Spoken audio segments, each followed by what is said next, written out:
teman-teman semuanya. Perkenalkan, nama saya David Willy Manurung. Saya dari Universitas Malik Saleh, Fakultas Keguruan dan Ilmu Pendidikan, Program Studi Pendidikan Fisika dengan NIM 2307300031. Oke, baik teman-teman, di sini saya ingin membuat video simulasi mengajar terkait materi efek fotolistrik. Selamat menonton teman-teman. Halo teman-teman semuanya. Hari ini kita akan membahas sebuah fenomena luar biasa yang menjadi awal lahirnya fisika modern, yaitu efek fotolistrik.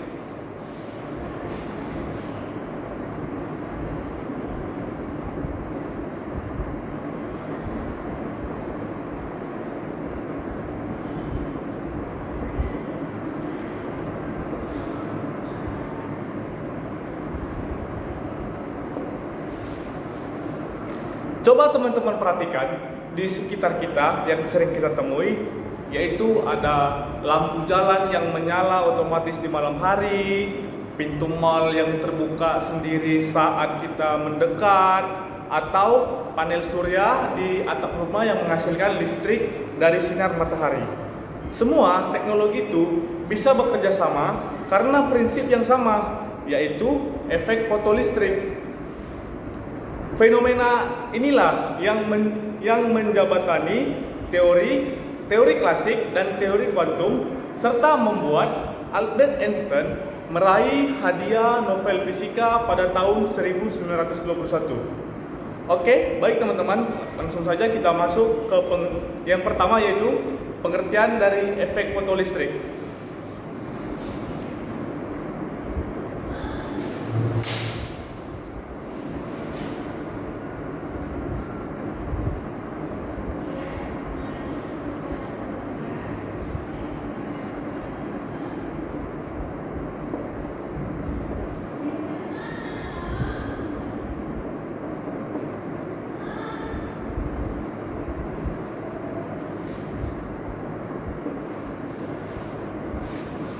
Efek fotolistrik adalah peristiwa lepasnya elektron dari permukaan logam ketika logam tersebut disinari cahaya dengan frekuensi tertentu. Artinya, saat sinar datang ke permukaan logam, cahaya dapat menumbuh elektron-elektron di logam. Jika energi cahaya cukup besar, elektron tersebut akan terlepas dari permukaannya. Elektron yang terlepas disebut elektron foto. Fenomena ini menunjukkan bahwa energi cahaya tidak tersebar merata, melainkan datang dalam paket-paket kecil energi yang disebut foton. Setiap foton membawa energi sebesar, atau dapat kita rumuskan menjadi E sama dengan H kali F.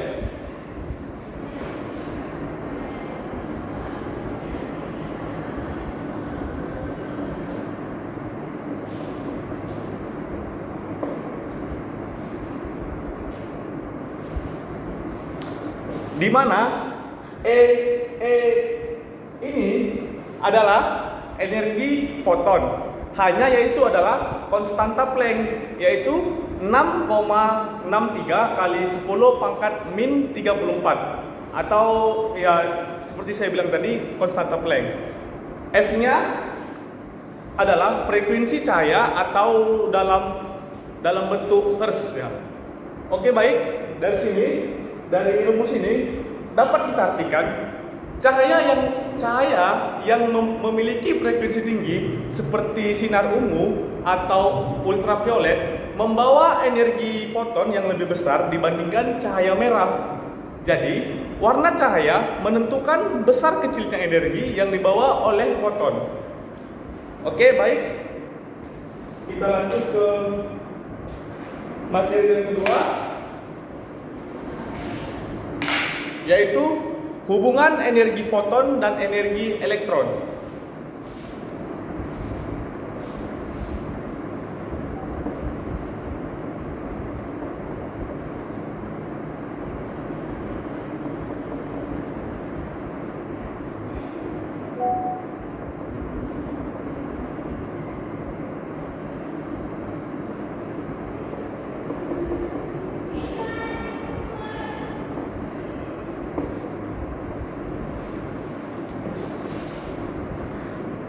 Oke, baik.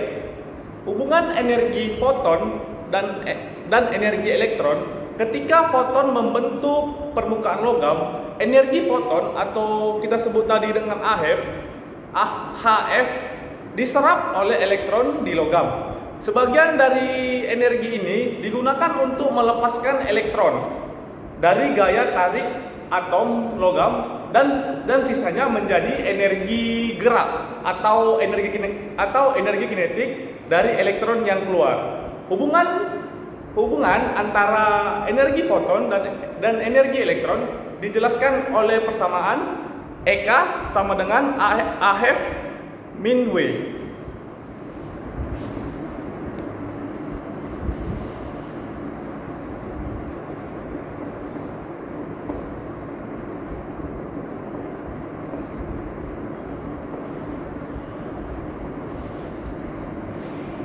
Oke, baik, sama seperti juga masih tadi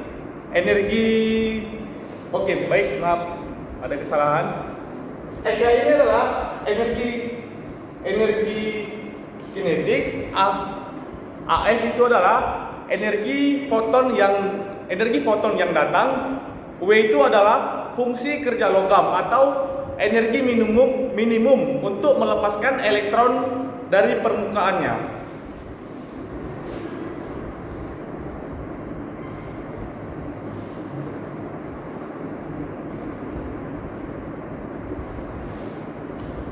Oke, baik, kita lanjutkan. Jika AF lebih kecil dari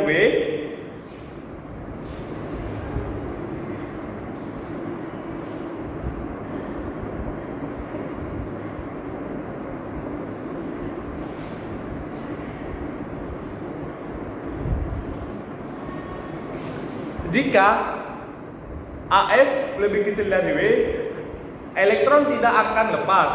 Jika AF sama dengan W,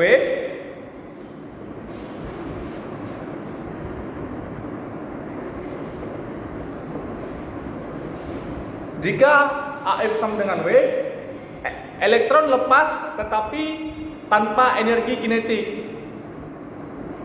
Baru yang terakhir yaitu adalah jika AF lebih kecil dari W, maka elektron lepas dan memiliki energi kinetik sebesar AF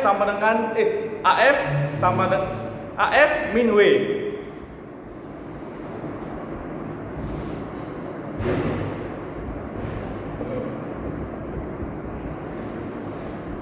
Oke, baik. Inilah alasannya mengapa frekuensi cahaya lebih menentukan daripada intensitas cahaya. Namun menaikkan frekuensi misalkan dari merah ke ungu dapat memunculkan efek fotolistrik. Oke, baik, kita lanjut ke materi yang ketiga.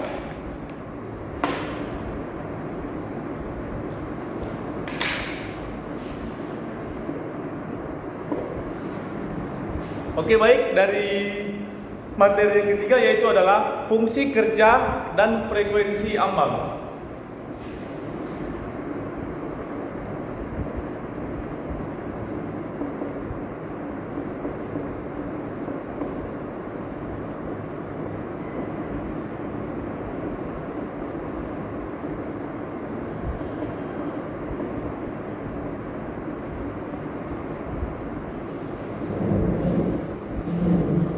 Energi kerja atau kita sebut dengan W adalah energi maksimum yang dibutuhkan untuk melepaskan suatu elektron dari logam. Setiap logam memiliki sifat fungsi kerjanya yang berbeda, yaitu seperti natrium, tembaga, dan seng. Kita buat sini aja ya tabelnya.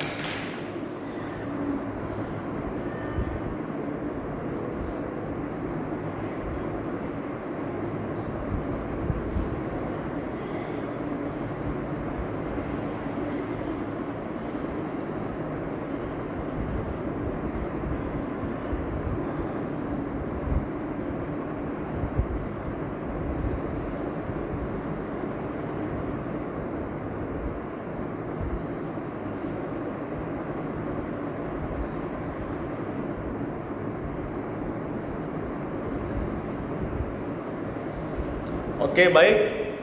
Natrium, tembaga, dan seng ini tadi dia memiliki energi voltnya, yaitu kalau dia di natrium 2,3 energi volt. Kalau di tembaga dia 4,7 energi volt. Baru kalau dia di seng 4,3 energi volt.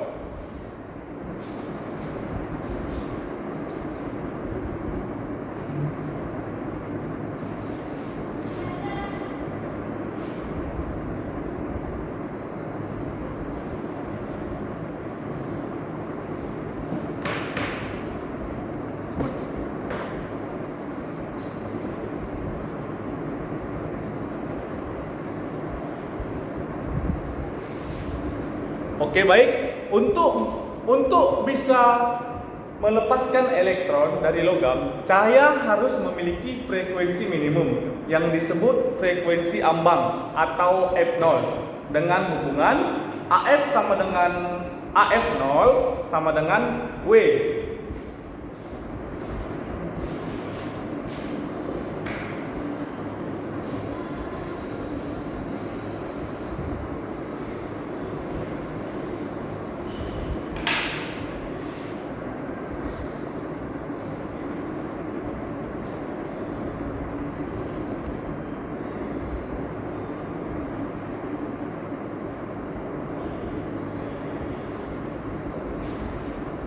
AF0 sama dengan W, artinya jika frekuensi cahaya lebih kecil dari F0, tidak akan ada elektron yang keluar dari beberapa kuatnya cahaya itu. Sebaliknya pun begitu juga. Jika frekuensi lebih besar dari F0, maka elektron akan keluar dengan energi kinetik tertentu. Kita juga harus menuliskan dalam bentuk panjang gelombang ambang, yaitu lambda 0 sama dengan C per F.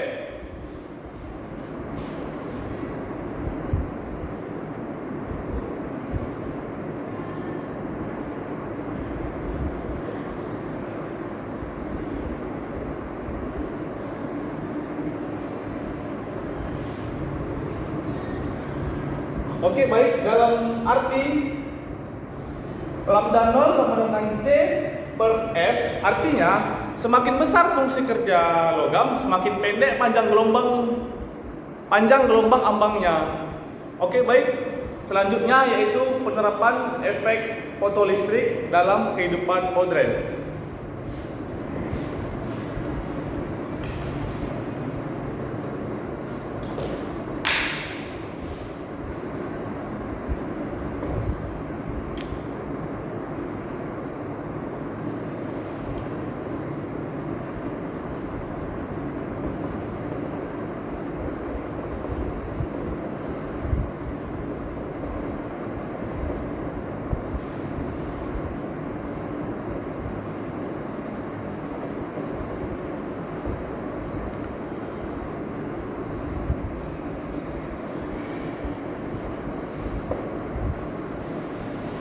Penerapan efek fotolistrik dalam kehidupan modern.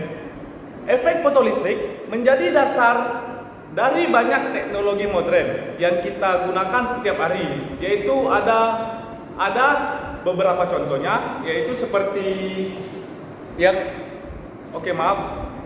ada beberapa contohnya. Yang pertama yaitu panel surya.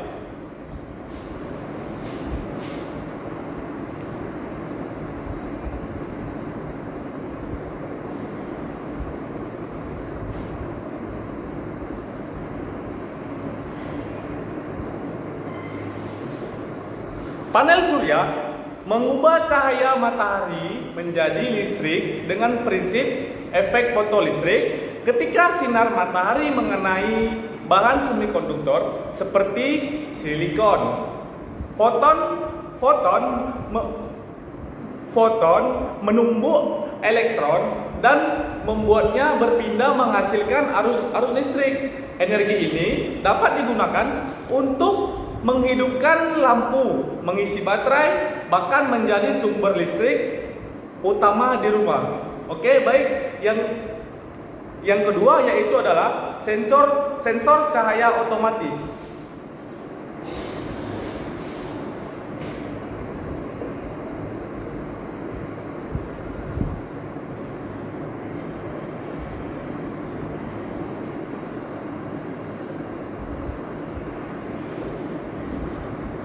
Oke, baik.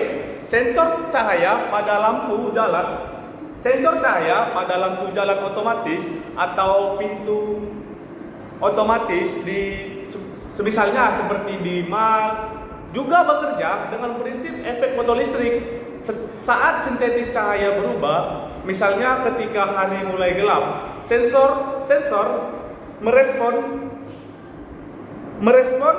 perubahan energi foton yang diterima, lalu menyalakan lampu untuk membuka pintu. Oke, baik. Contoh yang ketiganya itu adalah kamera digital.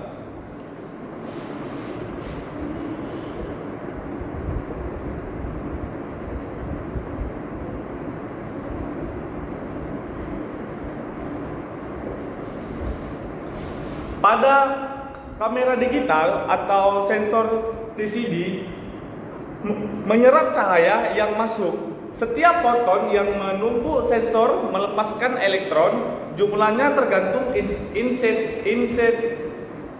intensitas cahaya.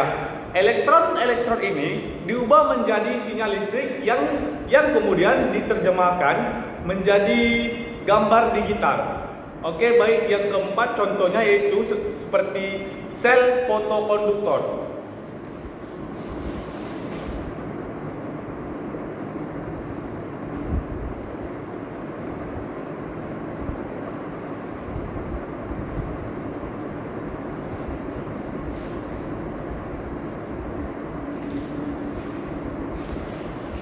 Sel fotokonduktor ini digunakan pada desain fotokopi seperti yang contoh lain scanner.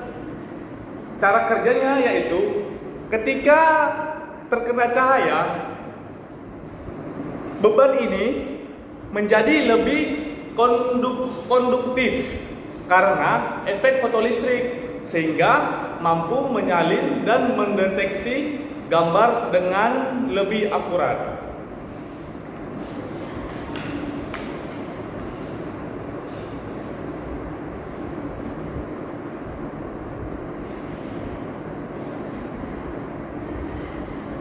Oke, baik. Pada materi yang kelima, kita masuk di nilai dan analogi dalam kehidupan serta budaya lokal.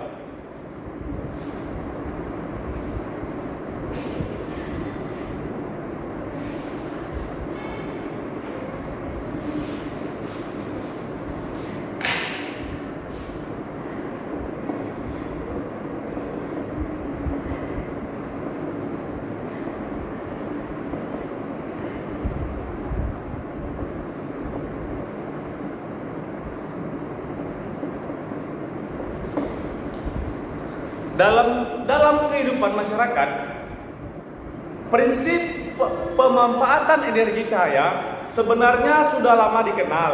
Dalam bentuk sederhana, contohnya yaitu kayak petani yang lagi menjemur padi dan hasil panennya menggunakan energi matahari.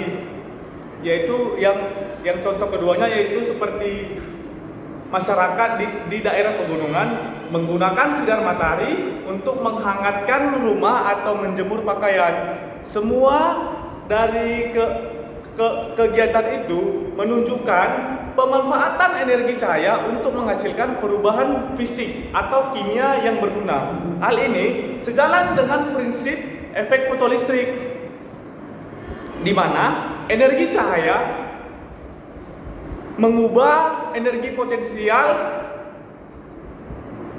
menjadi energi kinetik elektron. Dari sini kita belajar bahwa ilmu fisika tidak hanya teori, tetapi juga mencerminkan kearifan lokal dalam menggunakan sumber energi alam dengan cara yang bijaksana. Oke, baik. Dari materi saya tadi, dapat kita tarik kesimpulannya, yaitu yang pertama, efek fotolistrik membuktikan bahwa cahaya juga berperilaku sebagai partikel yang membawa energi atau foton. Yang kedua tadi yaitu adalah energi foton ditentukan oleh frekuensinya sesuai persamaan E sama dengan A kali F. Yang ketiga, elektron akan terlepas dari logam jika energi foton melebihi fungsi kerja logam, yaitu EK sama dengan AF min W.